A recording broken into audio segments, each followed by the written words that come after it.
listening to Sports on Tap, part of the NEO Sports Insiders Network. Here are your hosts, Rob Troutman, Josh Jeffy, Ed Dick, and Sean Duffy.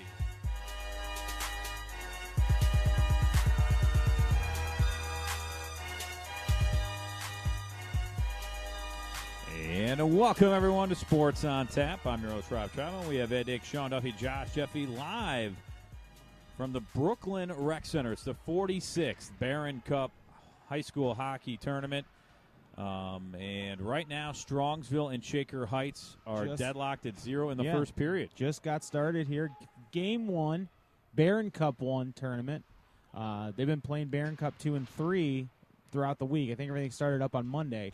But this is Barron Cup 1. And for those of you that are not familiar, this is the red division, kind of the tiers division here. Red's the higher division, white is the middle division, and blue is the for lack of a better word, lower division. White and blue leagues, they are corresponding. White is the Barron Cup 2, and red and blue is Barron Cup 3. And speaking of Barron Cup 3, earlier today in Barron Cup 3 matchup, it was the second-seeded Lakewood Rangers against the number 3 seed Mayfield.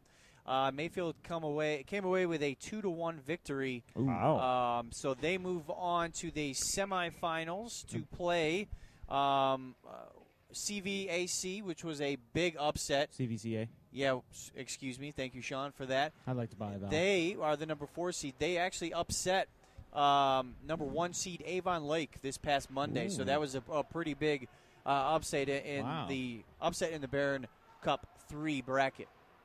Yeah, and it's the Greater Cleveland High School Hockey League is having us out. Joe Simon, the executive director, will be on our show today. We had a chance to talk to Ryan Kelber, the president, and just a great job with this tournament. So if you have a chance, come on out to the Brooklyn Rec Center, right off of Memphis Avenue in Brooklyn, Ohio, and a great place to watch high school hockey. And Brooklyn, as the number 1 seed in Barron Cup 3, they picked up a 7-1 victory over number 4 Nordonia yesterday. They played their game at 4:30. So Brooklyn, the Hurricanes, will take on the winner of the number 2 seed Normandy Invaders versus number 3 seed the Aurora Greenmen. That contest will take place tomorrow at 4:30 p.m. So we got most of Barron Cup 3 has played itself out so far. So we're just waiting for that last first round match tomorrow before we get into the league semis for Barron Cup 3. Yeah, and Lakewood and Mayfield. I mean, what a great game that was between the number 2 and 3 seeds, 2-1. So a good game for both goaltenders there, but Lakewood short end of that game, and like I said, right now, Shaker Heights in Strongsville. Only 4 minutes and 20 seconds left in the first period, and still no score in this game. I mean, these teams play each other, at least twice, maybe three times a season. So there is a pretty good level of familiarity between the squads here. And well, actually, in this case, I'm not sure that's the case with the way the brackets are set up. My mistake there. But these guys are in the red division. They are, if you're looking at it from an English Premier League perspective, they are in the Premier League. This is the top division of the GCHSHL. So. At any moment in time, we saw it earlier with Mayfield and Lakewood. Where upsets will happen. Upsets will happen. So Strongsville will certainly put up a pretty good fight here against the Red Raiders of Shaker Heights. Yeah, and Shaker Heights, the number 1 seed, Strongsville, the number 8, and the winner of this game goes and plays the winner of Midview and Hudson. And Midview's the number 4 seed. Number 5 is Hudson, and they play at 8:30 right after this game. So some pretty good matchups here tonight. Yeah, I imagine we'll have representatives of both squads here getting pretty early to figure out maybe do a little advanced scouting, if you will. In addition to preparing for their own game, maybe getting a look at seeing what they may possibly be up against in the next round. Definitely some coaches probably doing that. Oh yeah, they'll be all out here tonight. And number 2 Rocky River will face number 7, Cleveland Heights. That's a Thursday matchup tomorrow at 6:30 p.m. And then number 3, North Olmsted will take on number 6, Kenston. That's tomorrow at 8:30 right here. So there's some of the matchups in the Barron Cup 1 bracket. And you can't sleep on Cleveland Heights. They did win Barron Cup 2 last year. So they are, they moved up to the Red Division. Coach Eddie Babcock's, he always has his team ready to play in the postseason, and this is just the, so if I'm Rocky River, I'm definitely not taking them lightly. Yeah, we talked to Eddie Babcock's, and that's one thing he said. He just they need to make it into the playoffs, and then anything can happen. And talked to Brooklyn Hurricanes head coach Ryan Kelber before the game, and he said when Avon Lake, the number 1 seed, went down early in this tournament, day 1, he said, guys, this is exactly what I'm talking about. You can't take anything for granted when Barron Cup starts. I'm not sure. Did we go over the rest of Barron Cup 2? Some of the other scores there. So in Barron Cup 2, one of the number 1 seeds was Chagrin Falls. They defeated the Orange Lions by a score of 5-2. That game was on Monday at 8:30.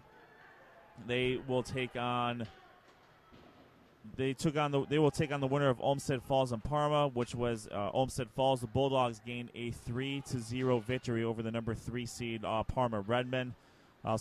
This will be Friday Friday the 10th at 7:30 p.m. Number 1 Chagrin Falls takes on number 2 Olmsted Falls. And then we do have number 1 Avon. Did we go over that yet? I apologize, man. No, we did not. I've had some technical difficulties here, so just trying to get my things together here. Happens every time we're on location. Absolutely. So, Avon, the number 1 seed, Avon defeated the number 4 seed Bay Rockets. That game was Monday at 6:30 p.m. Avon with a 4-2 victory over the Rockets, and they will take on the winner of Benedictine and NDCL. The number 3 seed NDCL Lions take out the Benedictine Bengals by a score of 6-2. That game was yesterday at 8:30 p.m. All right, so the league semifinals set up on that side of the bracket. Number 1 Avon taking on number 3 NDCL. That game will be Friday, February 10th at 5:30 p.m. The winner of Chagrin Falls and Olmsted Falls, we'll get a chance to take a look at some of these. Take a look at these teams that they're playing ahead of them, and see what they potentially might face in the Barron Cup 2 finals. Yeah, I think Avon. So far this year they've been really impressive. Had a great season, and now coming into the Barron Cup, getting a big win. They haven't lost. They didn't lose in the regular season and are now 11-0 in league play.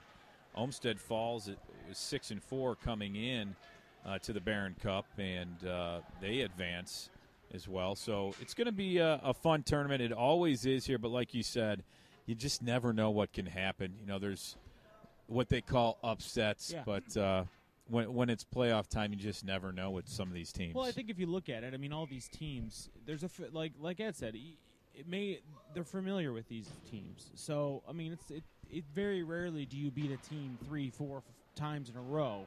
So that's why I think when you come to a league tournament style like this, getting into the tournament is so important. And then once you're in there, you got a shot. It doesn't matter if you're coming in as an 8 seed or a 4 seed in this case, or if you're the number 1 seed. You still got to play the game. You still got to win the games. And if you don't, then guess what? There's going to be a team that comes out and plays better than you.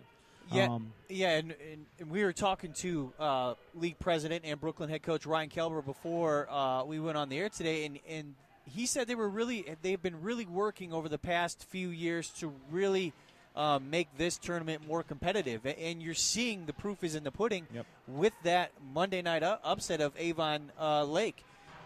So that's good. That's good for not only the league itself to be more competitive, but the sport in general of high school hockey in the area. And looks like we come to the end of the first period. Scored 0-0 between Strongsville and Shaker Heights. For those of you listening live, we are at the intermission of the first period with a 0-0 tie. Yeah, and it's very important to get off to a really hot start. NDCL got off to a 2-0 start pretty quickly against Benedictine, the other day, and they were able to make that last. They ended up, Benedictine was not able to recover. by the time NDCL or by the time Benedictine got back somewhat into the back into the match, presumably they were out of juice, and before you knew it, NDCL's got 3 more goals in the third period, and they were able to kind of pull away from the Bengals. A hot start is very can really lead to. It can really lead to an upset. Is that the Zamboni? I think so. I think the Zamboni is Zamboni's ready to go out. Well, to your point, Ed, when we had Coach Wise from Hudson on the show last time, Z's Cream and Bean, which you guys can revisit at our website and on YouTube. But he also said that that's the nature of this sport right now. Is if you come out lackadaisical or flat, you're all of a sudden find yourself in a hole that you have to dig out of. I mean, he mentioned a couple of games where they started the game and before they knew it, they were down 3 goals, and for a lot of teams, giving up 3 goals or even getting in a 1-0 hole is tough to rebound from, especially when there's the amplified pressure that there is, in a tournament style where every single shift, every single period is so important, and you have to make the best of your shots on goal. And if you're not, then all of a sudden you're in a position where now you're forcing it, or you're trying to hard, you're not letting the game come naturally, and it creates a situation now where teams that normally probably have maybe the talent advantage are in a momentum swing, and it happens in the sports. I mean, we just saw it in the Super Bowl. But, I mean, the momentum is such a big thing, and if you give a team that maybe feels a little underdogish coming out, give them any sort of momentum or any sort of shot early in a hockey game, it's very tough to come back from that. Yeah, and Coach Kelber certainly practiced what he preached there. I mean, Brooklyn got off to a really, really hot start against Nordonia, and, it's very important for a top seed to not give the lower seed that hope. They jumped up 2-0 after the first period. And they didn't let up. And, Brooklyn was, they were running a 13-game winning streak as we speak. And the last thing you want is, for a team, credit to Nordonia for making the playoffs. But, Brooklyn showed that, that's what you need to do when you are in that position. If you're in a position to, to put your foot on the gas and pull away, you need to do that. You need to do that, and if nothing else, you can maybe get some of your guys some rest, before you continue on in this tightened time frame when you play these tournaments. Yeah, and like you said, right now it's 0-0. Haven't seen a ton of opportunities. It seems like Shaker Heights, was down in the Strongsville end a decent amount in the first period, but again, no score there. But looking into the Barron Cup 2 bracket, with Avon and some of the players that if you come out to the Brooklyn Rec Center and want to know some of the players on the teams, Avon has had some great success, and it starts with Zach Zawerski. He has 33 points, 19 goals, and 14 assists, and he's really done a great job for Avon, whether it's, dishing out the puck and, setting players up or scoring. He's really done it all for the Avon Eagles. And then Chagrin Falls, they're the other 1 seed on the other side of things. Tommy Malik of Chagrin Falls, he has 26 points, 18 goals, and 8 assists, the main scorer for Chagrin Falls. So if you want to see some players, get up here and watch some fun hockey, especially coming up here in the Barron Cup. Saturday is when everything else happens, the championships. Saturday and Sunday, I think, right? I think you're right there. Yeah. I think Barron Cup 1 finishes up depending on what Sunday. division you're looking for. Yeah, in this contest specifically with Strongsville and Shaker Heights, they did play one other time this season. It was on Thursday, December 15th, and Strongsville, they didn't. Or Shaker Heights put it on Strongsville pretty efficiently, a 7-0 victory. Earlier in the year. Now, obviously each team has had several games up, between now and then, and we're seeing Strongsville so far hang tough, and like Rob said, I mean, we haven't really seen a whole lot of opportunities being created. It could be a possibility where teams are still kind of feeling each other out. We'll see who makes the adjustments at halftime and see if they can generate some scoring opportunities. We haven't really seen anything on as much of a power play. So it was a pretty eventless first period. But I anticipate that to change here in the next couple of, between the second and third period. Strongsville was putting pressure on Shaker Heights. they were in their zone pretty good in kicking the puck. And there was a couple shots on goal that I thought perhaps would have gone in, but hats off to the Shaker Heights goalie. He's hanging tough. The defense is clearing the puck when they need to. So, as much. But again, the fact that Strongsville's coming and putting that pressure on early in the game is a good sign for Strongsville. And Shaker Heights trying to do the same thing in the Strongsville zone. So definitely fun hockey to watch in the first period there.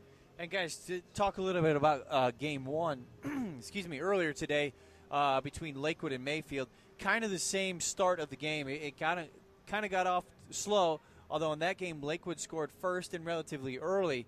And then it wasn't until the second period Mayfield scored 2 relatively quick goals, and that's how the game ended. Now, kind of on a sidebar, from last week's show, we had the Lakewood coach on. He was talking about the game against Mayfield where they were up 3-1.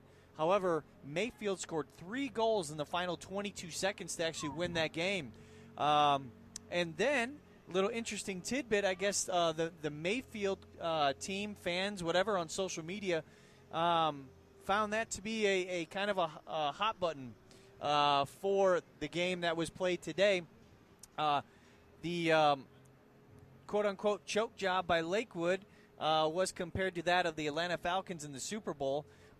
So things were getting a little heated on social media. So this game earlier today had a little more heat to it than just your regular standard playoff game, and it turned out to be a positive end for Mayfield. They somewhat backed up the talk that they had on social media.